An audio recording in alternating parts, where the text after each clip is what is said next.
தேதி கொடுத்து படிக்கிறது ஓரளவுக்கு உள்வாங்கிட்டு உடனே படிக்க தொடங்கியிருப்பாங்க. ஆனால் வந்து இருக்கக்கூடிய அந்த துவாரகா வந்து எத்தனை முறை 37 முறை கட்டு விழுந்தது. அப்போ நீங்கள் என்ன அந்த இடத்துல நீங்கள் என்ன சொல்ல வரீங்க துவாரகா மூலமாக? நீங்கள் என்ன பயிற்சி கொடுத்து யாரை கொண்டு வந்து நிறுத்தியிருக்கிறீங்க? ஏன் இவ்வளவு சந்தேகம்?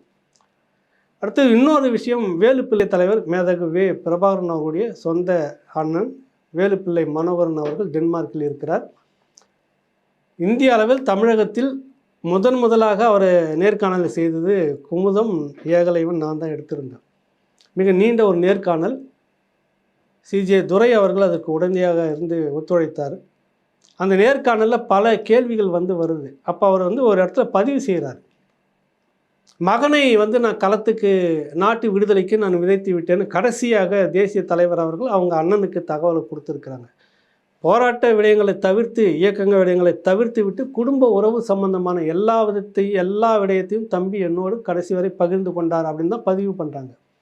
அந்த குடும்பத்தை சேர்ந்தவர்கள் எல்லோரும் அவர் வேலுப்பிள்ளை மனோகரன் அவர்களோடு அவ்வப்போது பேசியிருக்கிறாங்க.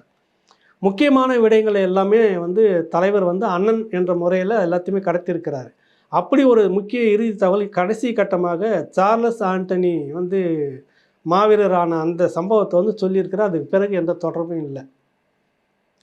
அதுக்கு முன்பு வரை பேசிய அவர்கள் யாருமே அதுக்கு பின்பு வரை பெரியப்பாவோடு பேசியிருக்க வேண்டுமா இல்லையா? அந்த குடும்பத்தாரோடு பேசியிருக்க வேண்டுமா இல்லையா? மதிவதனி அவர்கள் அந்நியார் அவர்களுடைய சொந்த அக்கா அருணா அவங்க கிட்ட இருந்திருக்கிறப்ப அவங்க ஒரு பெரியம்மா, அவங்க ஒரு தாயார் அங்கே இருக்கும்போது அதே உரிமை இங்கே வந்து பெரியப்பாவுக்கு இருந்திருக்குமா இல்லையா? பேசியிருப்பாங்களா இல்லையா? பேசி இருக்கணுமா இல்லையா? அங்கே ஒரு பெரிய இடைவெளி இருக்குது. ஏன் அப்படின்ற கேள்விக்கு இது வரைக்கும் பதில் இல்லை.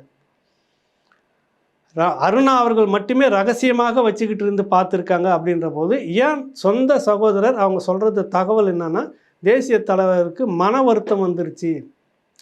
அது என்ன சொல்கிறாங்கன்னா, புத்தி பேதலிச்ச மாதிரி இருக்கிறாரு, வைத்தியம் பார்த்துக்கிட்டு இருக்கோம். யார் அந்த அம்மா சொன்னது எல்லாம் ஏற்கனவே வந்தது.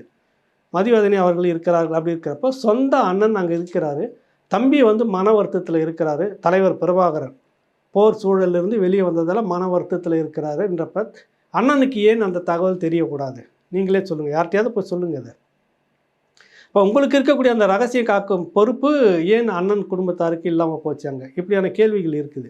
எதுக்கு சொல்ல வரேன்னா, அவரோடு நான் அந்த பேசி அந்த நேர்காணல் எடுத்தபோது தகவல்கள் எந்த அளவுக்கு பரிமாறிக்கிட்டு இருந்தாங்க, குடும்ப தகவல்களை மட்டும். அப்படி இருக்கும்போது இந்த 14 ஆண்டுகளாக இந்த குடும்பத்தார் நாட்டை விட்டு வெளியில் வந்து இங்கே இருக்கும்போது ஏன் அவரோட அந்த தகவல் பரிமாற்றம் இல்லாமல் இருந்துக்கிட்டு இருந்தாங்க? அந்த கேள்விக்கு இவர்கள் தான் பதில் சொல்லணும்.